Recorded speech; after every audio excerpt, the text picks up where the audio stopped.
introduce myself. I'm Rohit Pawar. I am a MLA from Maharashtra. My constituency is Karzat Zamkhed. There's a district called Nagar, which is part of obviously Maharashtra, and I am also part of the ruling government in Maharashtra called as Mahavikas Aghadi, which is an excellent example of how people with different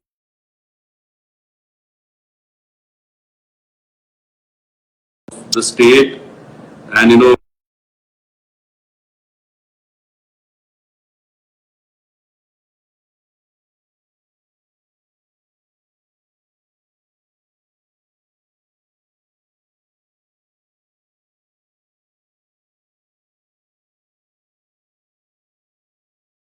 less time to give it to and more time for my politics and social work.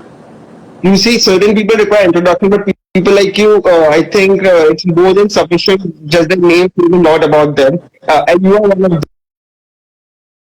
So, what are your thoughts about different ideologies coming together on the same platform? See, today, what our state is facing, there are issues about unemployment, there are issues about development. So what I feel is, there could be different ideologies, but that ideologies could be only restricted to maybe, a campaigning part of it or something like that. But here, if you look at Shiv Sena, which was part of BJP government since long time, and they were the partners for last 32 years. So they have left BJP, or I would say, BJP thought there's no need of that particular party.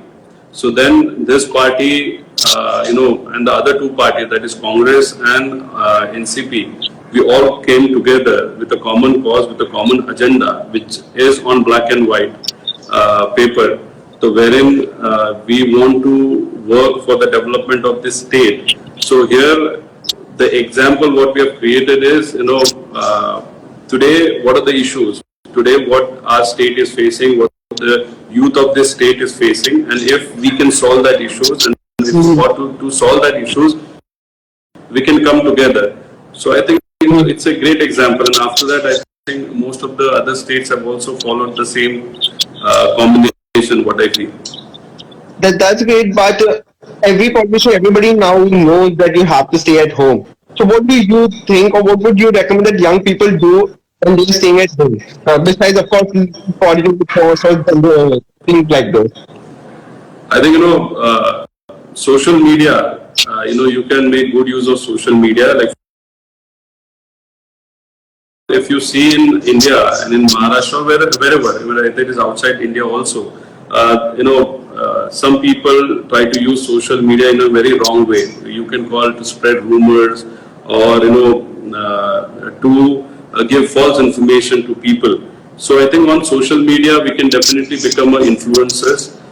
We can speak against those rumors. Second, whatever the state and central government is telling us, we can try to spread that information to maximum number of people.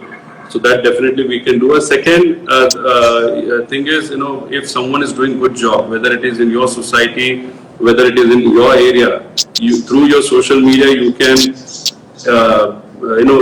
spread that information to others. Because what happens is, like, a lot of people are working, or rather they want to work. And if they get an example somewhere, after looking at that example, they also feel like doing something. So I feel social media is a great thing. Second, if you have been busy for a long time, so you can use this time to read, watch movies, be with your family. So that's also added advantage of this last 1 month. But obviously our state and country is facing a lot of issues. So we also have to look at it.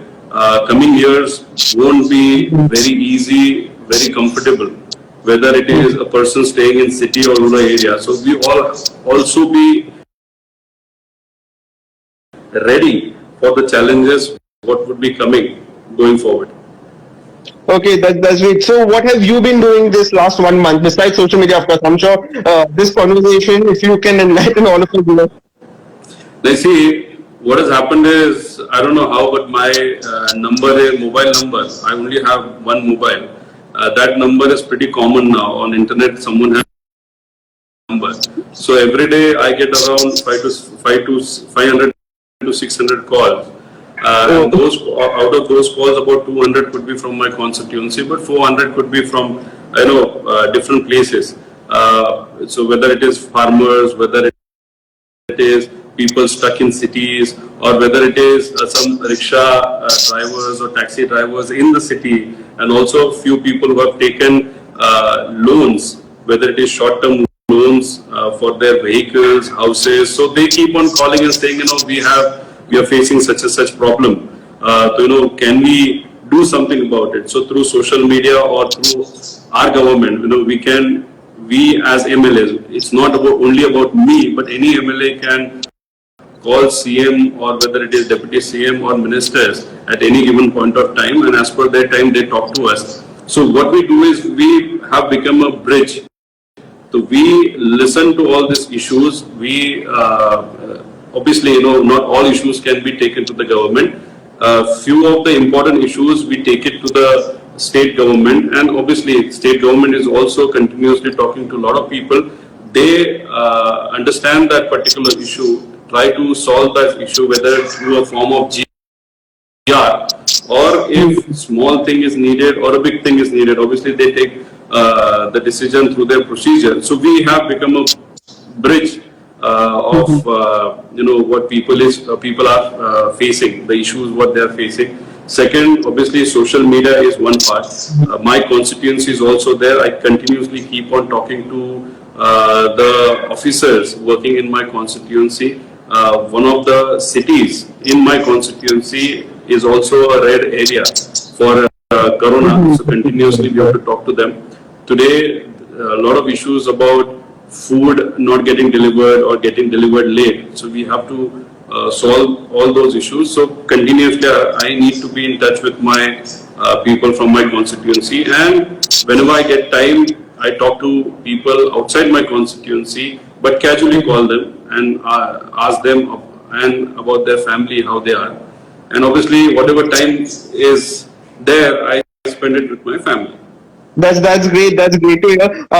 But I can see a lot of comments saying that they really like and they want to join politics. So, what would you recommend, and how can a young person who really wants to join politics can join? And what are the things that the young people should keep in mind? See, first of all, whether it is any movie what you see, their politician is always shown as a villain. And whenever you have a discussion, whether in a restaurant, whether at college, wherever you go, people talk about politics in a very negative way. I feel if you want to enter politics, then definitely you should think of social work first. You should think that you should be confident that you can make a difference. People who feel they can make a difference, definitely they can join politics. Whether it is politics, business, profession, everything is challenging, nothing is easy. So as you will face a lot of challenges in businesses or profession, you will face challenges in politics also. A common challenge could be someone from a family could be very active there, who has a legacy. So there you have to go and fight against them. So see, whether it is money, muscle power, or any kind of power you talk about, there's only one power which can defeat that power, is basically the people power. So you have to earn that confidence of people staying in that constituency. Constituency could be in any form. Whether you are going for college, a small college gathering or something, that you have to take a leadership role. You will need that support. Jilla Parishad, whether it is a MLA or whether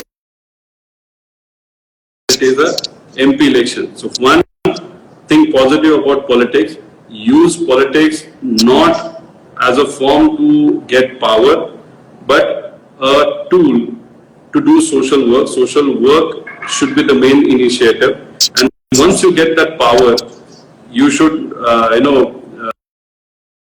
use that power for social work. It should not happen that after you get power, you feel that you're the best, no one can defeat you. If that arrogance comes in you, So you can't survive in politics. That's true. In fact, just on that note, I'm sure you know Rishabh, and Rishabh does a lot of work.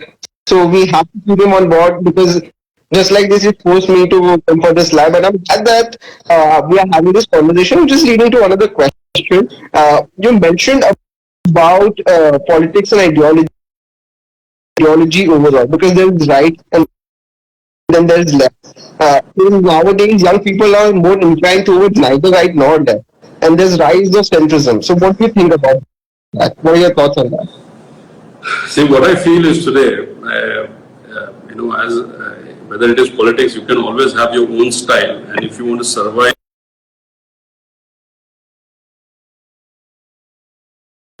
what we need in India and our state is basically everyone should have something to do. Employment is a big problem. So development politics is very much needed. People can have their own thought processes, whether left or right.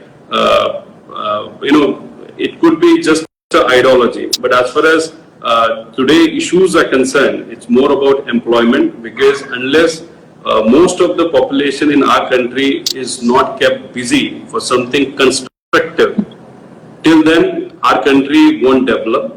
Obviously, there are certain parties which play with emotional politics, but emotional politics doesn't feed anyone.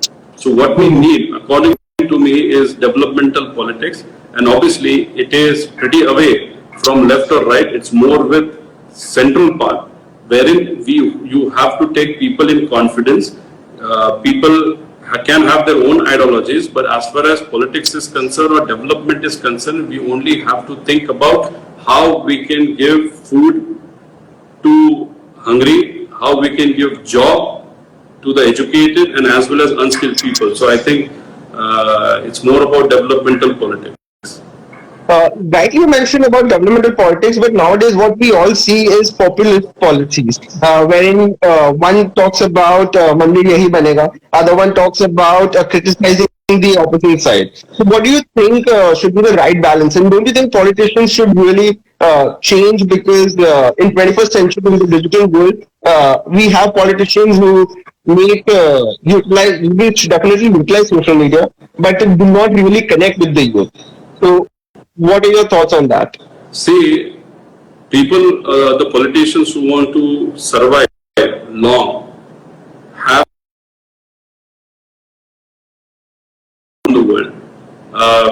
If there's someone who's stubborn, who doesn't want to change, see, I'm not saying you should change your thinking, or rather you should change your belief. But you should change your methods, whether it is communication style, whether it is reaching people, whether it is understanding what people want. So if you go the old way, definitely you won't survive. So I feel today it's necessary for politicians to adopt newer methods, newer technologies, and see, it's easier to always, criticize people, whether it is opposition criticizing the party which is in power, or even the party which is in power always keeps on talking against the opposition. So I feel today that is not needed. So it's more about constructive politics. It's like whenever I go for speeches, there, if the speech is more about how others are wrong, I feel something is missing. It should be on policies, what you are going to bring, or how the other previous government has. Somewhere the discussions should be more objective rather than subjective, because subjective can be entertaining, but that won't solve our problems. While you were speaking, I was just seeing the comments, and one of the comments, in fact, a lot of the comments read that we are speaking to the future CM of Maharashtra. But on coming to the lighter topics, we've spoken about a lot of heavy things and all of that. So coming to the lighter topics, what are your thoughts? Do you think this is the Chinese virus, or this is? Do you think China is behind this entire thing? China is behind what? Behind the coronavirus? Do you think this is the Chinese virus?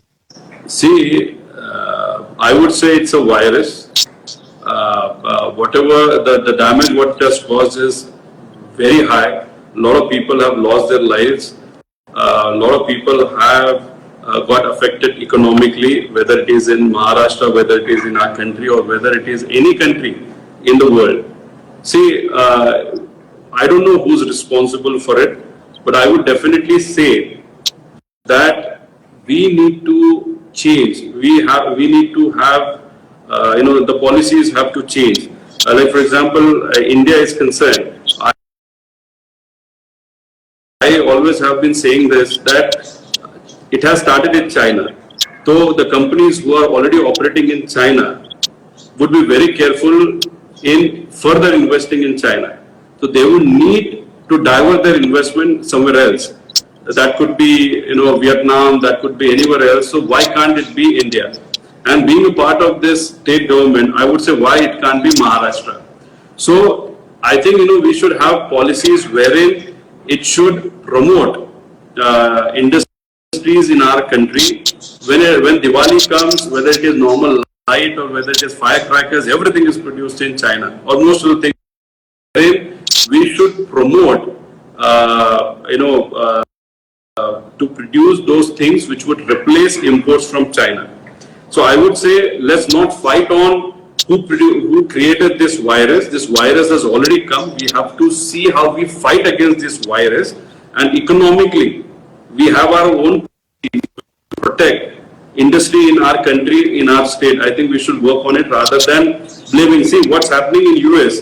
China, US, I think they would be running for elections pretty soon. It could be part of their political campaign. Why to get distracted with that political campaign? Because in India, the issues what we would be facing going forward would be very challenging. I think we need to see how we can come out of this economic and also health issues what we would be facing. What you rightly mentioned is let the dogs fight and let's not get worried about it. But one point that you mentioned is that Vietnam is a very attractive destination as of today for diversification by other companies.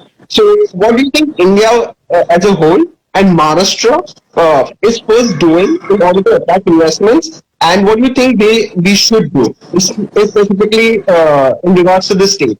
What can we do in order to attract the investments and become the capital of the world? I don't know about capital of the world, but I would say this thing, like as far as Maharashtra is concerned or our country is concerned, if someone wants to come to our country or state, the procedures what we have to invite them, and we may invite them with a big function and all. So, but function is just the beginning. What happens later on is more important.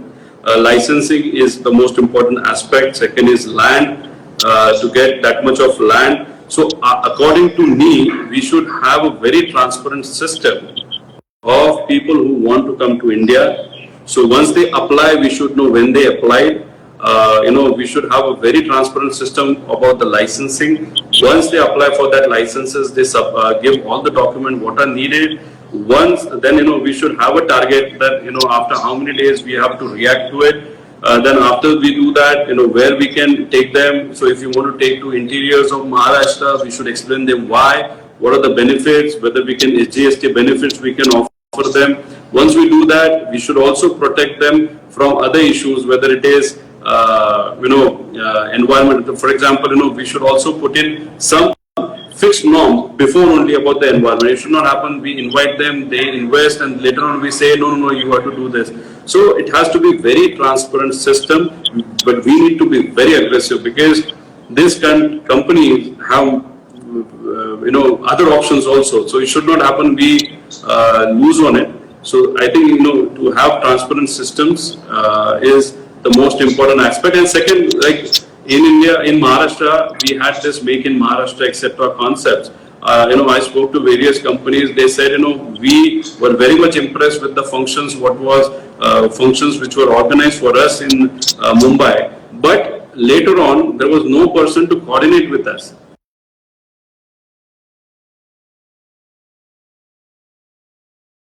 responsibility given to each and every, whether it is an officer or whether it is a minister or MLA. If that company doesn't come, then we should ask why it didn't come. So I think we should work on transparency and system. System-oriented approach is most important. That's great. That's great. One last question before I open it for the audience to ask questions. So politics is about public perception and public's opinion. So what do you think coronavirus will have an impact? Will it be a positive impact for the center and for the state, or will it be negative, or will it be somewhere in between? What do you think of that? Our country and state is in crisis. So we are definitely not looking what people are thinking politically. If we are thinking at this point of time, how we can come out of this situation, the issue what we are facing. So that is only in our mind. We are not thinking about politics. Opposition is definitely thinking about politics at this time, because looking at their statement, I think they are always talking about politics. But as far as we are concerned, it's about how to restrict the damage what this virus has caused us health-wise as well as economically, and we have to work on solving the coming challenges. So you safely answered that question without taking any sides, saying that politics is a fact. I have my own style. I don't play politics as far as such situations are concerned. So we will call it the Mr. Rohit Pawar style. Diplomatically answered. Yes. Now, before we actually move ahead, considering the theme of the series is that, so one tip that you would recommend that young people should keep in mind whenever they are joining anything related to public office, because what happens is the role models that we see are often not what they are actually in real life. So, as the politician, what would you recommend that young people? What is that one thing that they should keep in mind? One thing what they should keep in mind is have your own style. Don't try to copy anyone else's style. If you try to copy someone else's style, then people won't be very much influenced, or rather they would not believe in you, because for people to believe in you, you have to be original. Second, I would say is don't think about how powerful your opponents are. Just give your best. Once you give your best, people definitely accept it, realize it. And second and third most important thing is this may take 1 year, this may take few months, or it could take years. So you need to be prepared for a very long game coming forward as far as politics is concerned. But just be original. That's great. Just one question, if you can help me with the insider news. Is the lockdown ending on 3rd of May, or we are extending it till June end? Because there is a lot of news, so if you can help us with that. See, common sense, I would say, I won't say whether it's a policy or what, but the areas which are red zones, there we won't see very quick leniency as far as movement and everything is concerned, but green and orange zones where the impact of corona is lesser, there we can see some leniency as far as movement is concerned. But we need to be very careful, because this virus has gone in non-symptomatic mode. You may not realize that virus is inside you, but once you meet or get in contact with someone who is weak on immune system, whether he or she has some health issues, then immediately this virus, if you are a symptomatic carrier, it can go from you to those people, and there the virus can have a very dangerous impact. So you need to be careful. This virus is a deadly virus. So don't go on numbers of percentage of mortality. You just need to be very careful. So should we not believe the numbers that the government is releasing? Is the number higher? See, numbers, whether it is state government or central government, numbers are reported, from there's a hierarchy to report a number. Whether from it starts with the hospital, then it goes to the divisional in charge, then from there it goes to the state government, and the state government, when it reports, it goes to the central government, and then they declare it at the central level. So see, some people talk about numbers and all. I won't suggest people going in, whether these numbers are right or wrong. Indication from these numbers that we need to be careful. So we have to take care. So I think this is what we should take from these numbers. Every number, what comes out, is a dangerous number. Going on numbers, I was just seeing the time, and I think we've taken a lot of your time. We'll entertain one last question from the audience. There's quite a few, so I'll just try to display it on your screen. Okay. Okay, so there's a question which says, what are your thoughts about Mahavikas Aghadi? I think we've already covered that, so we'll take another question. Okay. The question is about what do you think is the impact on the farmers because of the coronavirus, and what steps has the Maharashtra government taken for the farmers? This is a very heavy question. The impact of corona on farmers is very high because they have lost on 2-3 fronts. One is the product what they have produced is not getting sold, and some of the products, whether it is grapes, pomegranate, bananas, all these products are, they have a shelf life. So due to which a lot of farmers were not able to sell this product in the market because markets were closed.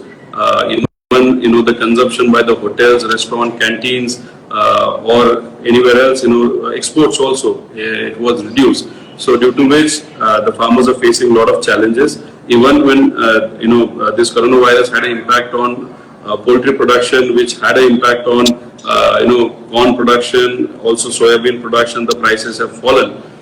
So Mahavikas Aghadi, if you see, yesterday only, they took a call. A call was taken few weeks back also. Yesterday it was an aggressive call about the milk.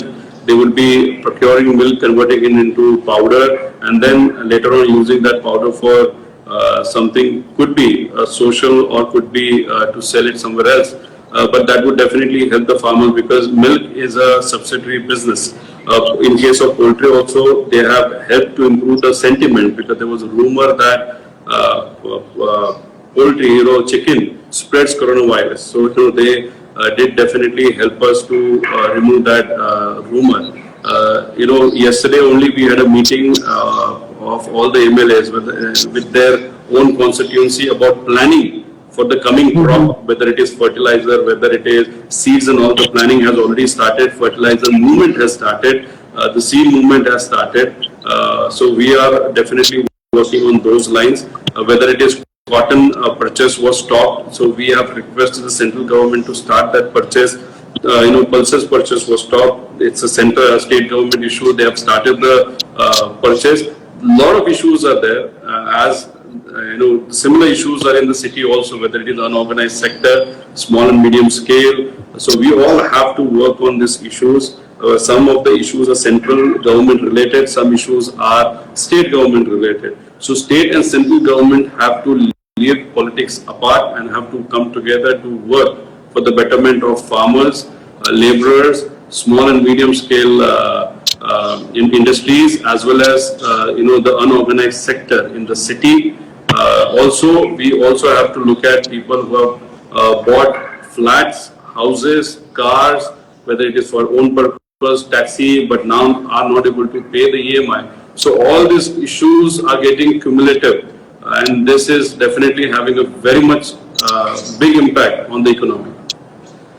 So thank you so much. I think we will call it a day. We've taken a lot of your time. So thank you so much for coming to the show and speaking about politics and a lot of other things. I'm sure all the attendees have learned a lot more. And like we all want to see young politicians today, and you are somebody that we all can look up and say, okay, this is somebody that we want or what.